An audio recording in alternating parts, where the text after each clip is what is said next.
Our team is actually runners-up in the last year.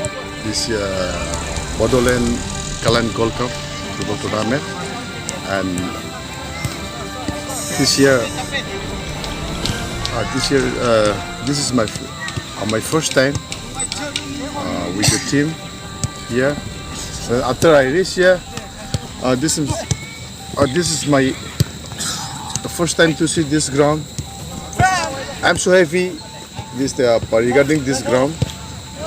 The ground is too good compared to other other places in Assam. तो आसाम में जो जितना ये ground है हम बहुत जगह में गया, मगर ऐसा वाला ग्राउंड मैंने देखा नहीं है।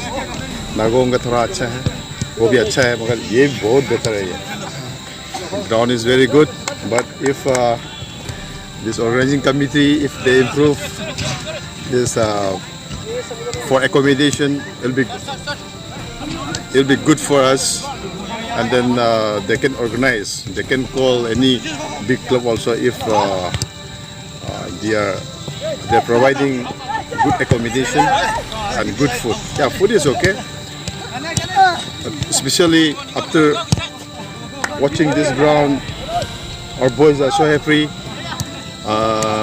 Some of our boys, they played in the high level like ISL, and this is high league also. Some name of some Basum, Nauba, and Rollington, Prem.